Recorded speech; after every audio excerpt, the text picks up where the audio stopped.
I so enjoy walking through fabric stores. They are like gardens full of magnificent inspiration. So many varied colors and textures plant seeds in my imagination. And when I gather patterns, notions, and other embellishments that I fancy, you can almost hear the ideas start to grow. One of my favorite embellishments is machine embroidery, but sometimes when I choose a new fabric, I wonder which stabilizer will be best. Kay Brooks has answers to that dilemma today with her tips and suggestions for embroidering on all kinds of fabrics. You just never know what else will blossom in the garden of my sewing room. So please join me, won't you? Welcome to my sewing room.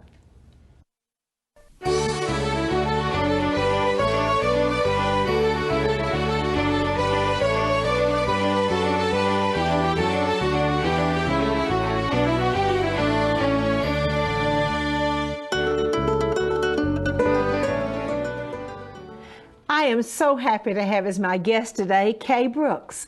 Kay is head of product development and education for Floriani Stabilizer. Kay, welcome to the show. Thank you so much for having me. Oh, I'm just so happy to have you back again, and I cannot wait to see all the beautiful ideas you have for us. Well, today I brought a great variety of specialty fabrics, and specialty fabrics definitely require a little more prepping whenever you're preparing them to add embroidery to them. So I have a lot to show. Okay. So we'll just get started. And I brought, to start with, one of your favorite fabrics, silk dupioni. Oh, yes. Which I have a lot of. And silk dupioni is actually very easy to embroider, but the needle can damage silk dupioni. So it's very important to do a lot of things to prep the material to get it ready to receive the embroidery.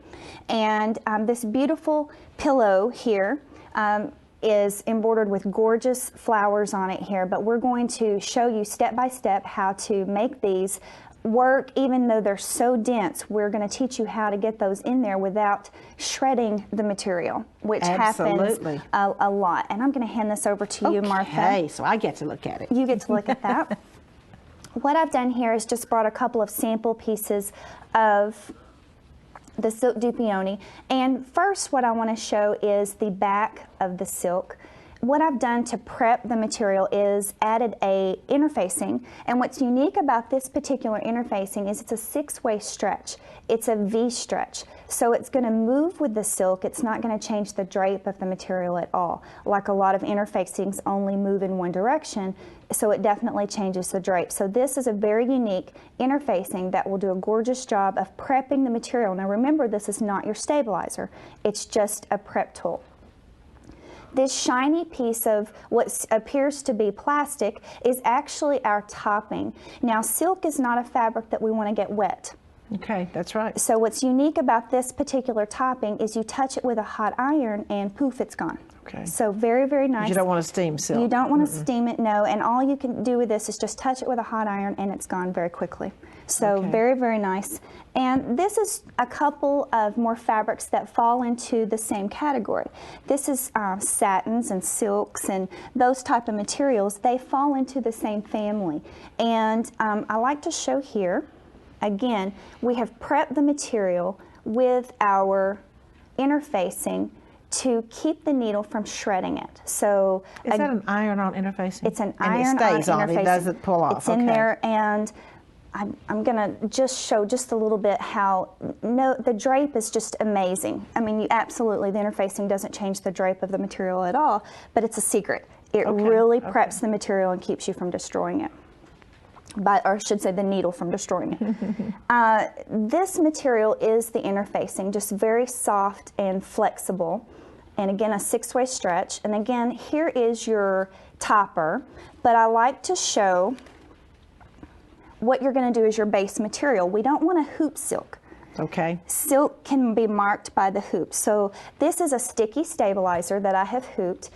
Score it with a straight pin, peel back the paper, and then you're going to stick down your prepped silk material. And so that's going to hold it in place while you embroider. And of course you have your beautiful interfacing on there first, and then of course never forget to put your topping on top. And that's it for embroidering silk. and satin and taffeta and all those gorgeous materials. Organzas, anything that falls into that category. Okay. Really, really fantastic. Now, moving right along, this part of the segment, I just wanted to real quickly show some different types of materials. This is cotton organdy, absolutely gorgeous, almost transparent. Now, the stabilizer that I recommend for this particular fabric is a water-soluble, but what's unique about it is it's fusible. Water-soluble, fusible. Yes. Wonderful. Wonderful, because organdy and organza and those types of materials have a tendency to slip and slide and move almost like a linen. So by ironing the the fusible stabilizer onto the back and the front, you'll see here that I have actually sandwiched the material. Okay. Very, very nice. Just sandwich the material, hoops very easily. Just pop it right in the hoop. That one then? I do put it in the hoop. Okay. Because this is cotton. It's not going to hurt it to hoop it. Okay.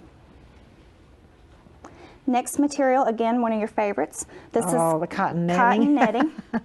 Again, same type of stabilizer. Now what I've done here is I've brought a pressing sheet to show, because the fusible will come through the netting, of course, because it has holes in it. So always get your pressing sheet out and use that to protect your iron so the fusible doesn't get on the bottom of the iron. So what I've done here again is I've used the fusible water soluble, sandwiched the English netting, very easy to hoop, very easy to control, and just hoop it just like a piece of quilt cotton and do your embroidery, and it all washes away. And look, no bubbles, no distortion at all. No distortion, and of course this is a super stretchy it's material. It's beautiful, but it's difficult. And that fusible holds everything in place for you. Okay. Really quick, really quick and easy to do. And this is just a really cute little ready to wear. A lot of people struggle with velvet. Okay. So we're going to move on into the velvet category.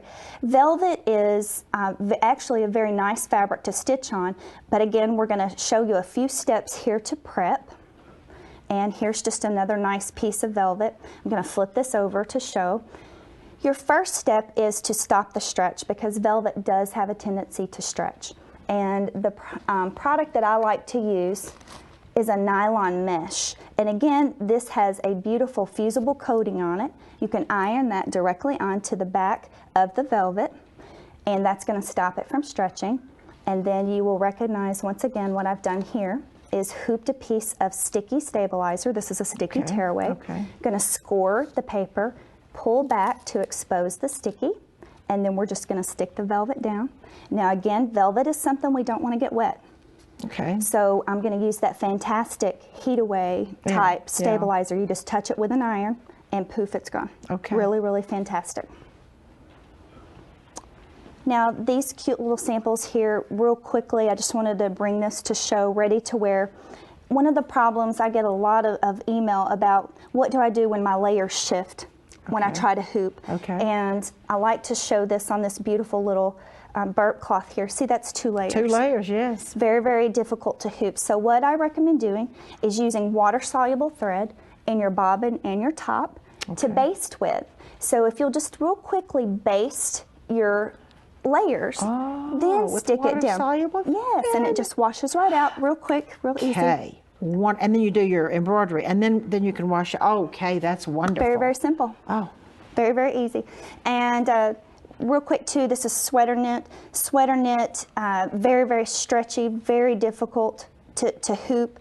What you want to do again is prep your material with an iron-on mesh stabilizer, very, very nice and light. Now, what I stick this down to, because we don't want to hoop sweaters, we'll definitely mark them. This is a sticky cutaway. Okay. So make sure whenever you're doing your sweater knits that you prep the material to get your grain line going, and then stick it down to your cutaway. Okay. Okay? Okay. And real quickly, last but not least, pleather, leather, again, same type of stabilizer. You want to stick that down to a sticky cutaway because the needle can cut the material. Kay, thank you so very much for these wonderful, lot of things, but so many times we do need help with our stabilizers. We do, absolutely. And now we have a So Quick, So Easy project for you.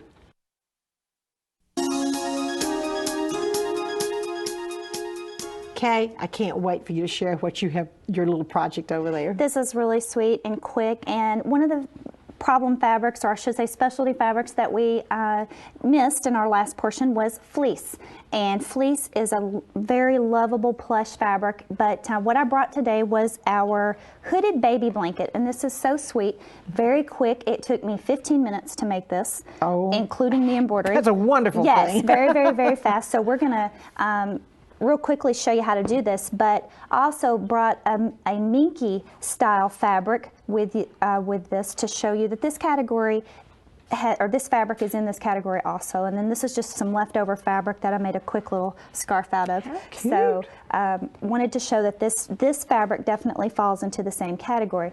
But to prep your material, this is a little miniature, I guess you could say a Barbie doll hooded blanket. So first of all, you want to take your fleece. I just use a yard, that just really, really quickly. Any kind of circle, a plate, a Tupperware bowl, any kind of plastic bowl. Just lay it on the corners, rotary cut around the edge. You want to cut from edge to edge to make your place for the baby's head to go. And that's basically all you have to do to cut the material to get it ready. And what I do is serge around the outside with a decorative stitch, or fleece doesn't ravel, so you can just leave it. You don't have to do anything to the edge. Now what I've done here is I've used a sticky tearaway to stick down the piece that's going to go over the baby's head. Now what's unique about this particular stabilizer is you just wet it to make it sticky. Just a little bit of water, and within seconds it's already sticky. Okay. And I love the grid lines, especially when you're working on points, because you can just stick that down and it's going to hold it in place, and you have the lines to hold the points. Oh, absolutely. Very, very, very nice. And that's all you don't need a topper? You do need your topper. So we've got our fabric stuck down here. Now, there's lots of different toppers that you can use. We have one that goes away with heat if you're working on a fabric, again, like minky, or a fabric that can withstand heat, but I actually like the water soluble to go right over the top. And a little tip here, just wet a little bit on the corners and that will hold your topper in place. You don't have to put this in the hoop by any means. It just floats right there on top. Now, you embroider your design directly onto your fleece. Put this little corner back onto the edge of your blanket and serge around it. It's that quick, that simple, and you've got a gorgeous little blanket. What a fun little gift. Oh, it is. It's really, really beautiful. And if you're, definitely this would be for a baby. So real quickly, I wanted to show you a finishing technique as well. Okay. We don't want anything scratching the baby's forehead. Of course, that's under the blanket. Okay. And so this particular product is an interfacing. It's a 6-way stretch, V-stretch, that I talked about in the earlier portion of the segment. And all I did was just iron that over the back of the stitches, and that will prevent it from scratching the baby's head. So really, really easy, quick to do, and a wonderful project. And again, your leftovers, you can make scarves or anything. You know, it isn't just babies' heads that don't want to be scratched. The little elementary kids, if there's any scratchy, they won't wear it. So that particular... That little tidbit there is wonderful. It's really wonderful to put on the back of any embroidery that a child is going to be wearing, like a t-shirt or something. Even husband's golf shirts. Anything like that. I guess no one wants scratchy. Nobody, no one does. Absolutely. Kay, thank you so much for being here on the show with me today. Thank you. And next we have some sewing inspirations for you.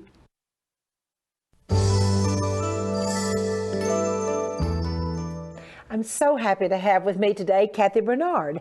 Kathy is the editor of So Beautiful magazine. Kathy, welcome to the show. Thank you, Martha. It's great to be here. Can't wait to see what you have for us today. Oh, I have something very special and very beautiful to share with you today. It's not exactly for a beginner, but with a little bit of sewing experience, I think you can tackle it. And I have to tell you the funny story. This is addressed by Mary Catherine Barton, and she sent me a technique and said, Kathy, I love this. It's beautiful. I want to do it for So Beautiful magazine. I said, well, go ahead, go for it. She called me 6 months later and said, oh, what have I gotten into? So the great thing is we've worked out all the kinks and all the problems, so hopefully this will be easy for you, though it wasn't for Kathy. First of all, I would love to show you the sample that Catherine made.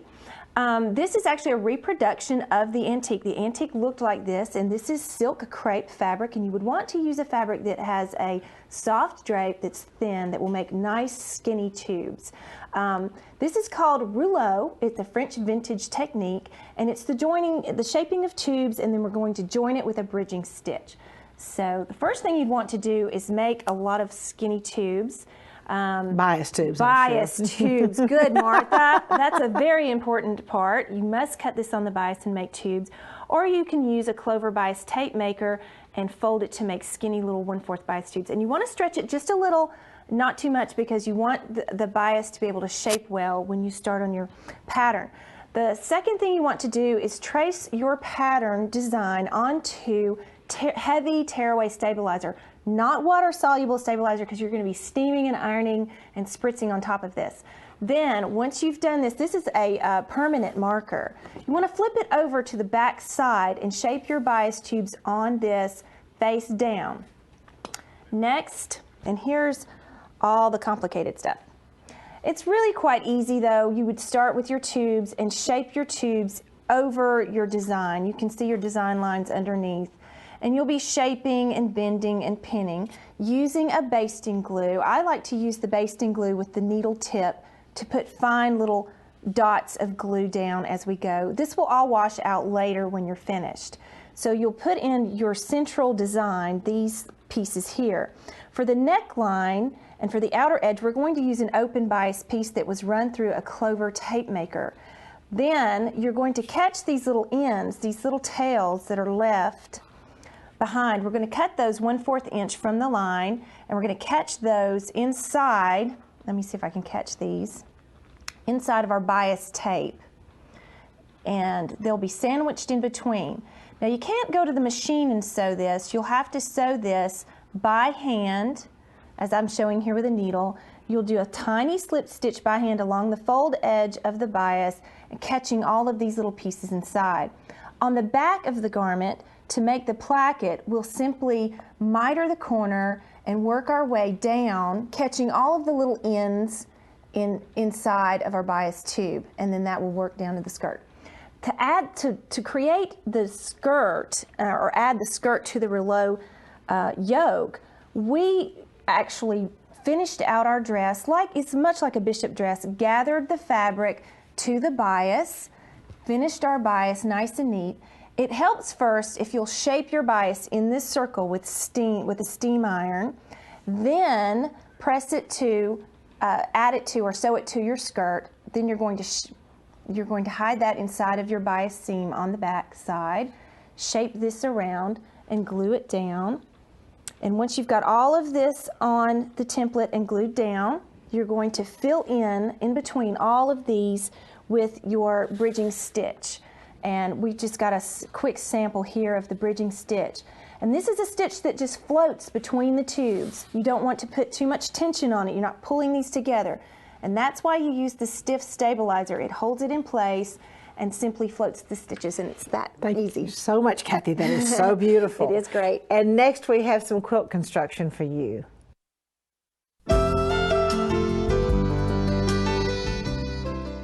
I'm so pleased to have as my guest today my friend Louise Baird. Louise is an educational consultant for Martha Pulling Company. Louise, welcome to the show. Thanks, Martha. I love being here. You're going to do this beautiful quilt. We're going to construct this beautiful quilt today, aren't we? Right. That we've enjoyed having through the series. Louise, Correct. how is it done? Okay, so I've got my computer printouts again, if you've watched in past years. And this is just to show you that when you finish all of the blocks, you're going to have rows as well as columns. And you need to sew the rows together before you can complete the top, or you can actually sew the columns together and then sew it as one. Okay, and so that's the finished quilt top. Now, whenever I put a quilt together, after you finish all of the decoration or sewing on it, you need to make a quilt sandwich. And so that's what I decided to show you today. And this is going to be my make-believe table.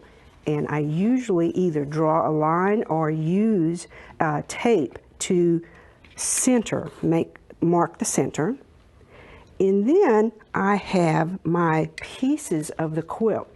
This is the backing, this is the batting, and the quilt top. So to begin with, if this is my table, I mean like your real working table. Yeah, that's my real working table. Okay. I fold my backing in half, match it to 1/4, then I will unfold it, matching the quarter, or the half rather, and then the whole piece. Now again, I would do exactly the same thing for the batting as well as the quilt top, so that my sandwich is now ready. Whenever you are using a batting, you want to look at the package, because somewhere on that package it'll tell you how close you need to quilt everything. And like this one is, the quilting cannot be further than 10 inches apart, 10 inches away. Okay, so I've got my quilt sandwich on my board, and I usually use binder clips. When I'm working on a real table, I'll use the bigger binder clips, but this mini table, I've used the smaller ones, and I have pulled the backing and the batting taut, but not stretched. Okay. And then I can start pinning. Now these are special quilting pins that have a curve in it, like this, so that it's easy to push it down through all layers and bring it back up. Now, suppose your fabric, for whatever reason, doesn't want to go through your fabric. Your pin, for whatever reason, doesn't want to go through your fabric. So I use a bar of soap, usually one without any extras in it. And then that will help this to go through the fabric much easier. When I've completed all my pins, then I will close them all. Okay, so now I've got my quilt sandwich. You can see that the backing doesn't have any pleats or tucks. And if you've pulled it taut to begin with, it won't tuck as much or as easily as when you don't pull it taut. Okay. But you got to be careful not to stretch it, because if you stretch it when you put it down, then it will relax and you've got puckers again. And that's not what we want. That's not what you want. You want a smooth top, a smooth batting, and a smooth backing. I've put a lot of pins in here just because this represents a bigger quilt. Usually when you put the pins in to baste it, you want to put it close to your quilting lines, but not where the quilting will be. Louise, this is just fascinating what you shared with us in this beautiful, beautiful baby quilt. And I thank you so much, as always, for being here to share your vast amount of knowledge. Thank you, Martha. And next, I have a piece from my vintage collection to share with you.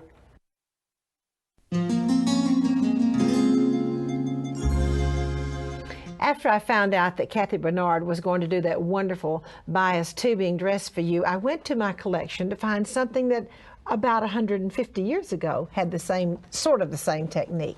This is one of my favorite dresses, and I want to first of all show you the three little triangles here on the sleeve. Now, I do have to tell you that I really believe this was a christening dress. When you use the number 3, it traditionally stood for Father, Son, and Holy Spirit, so I believe this was a christening dress. I know that this is about 1880 or even earlier because of the scooped neckline. Now, you see the little bias tubes? I just love the way this seamstress, many, many years ago, took her lace and put the little bias tubes, crisscrossed the little bias tubes on top of her lace. You see, there's nothing really new under the sun, even though we do wonderful adaptations of very old techniques. The pretty little French lace and wonderful little skirt. Now, the skirt is relatively plain until we get down to the bottom. Once again, we see the repetition of 3. 1, 2, 3 tucks. 1, 2, 3 tucks, and this time the little bias tubes go across the lace at an angle, just one little piece of lace with little bias tubes to separate the little flowers on the lace. These dresses in 1880-ish or before with the scoop neck, you will notice there was a casing there, and you could draw the casing up to make this fit a smaller baby or a larger baby. Absolutely precious. Thank you so much for joining me today. Won't you come back next time?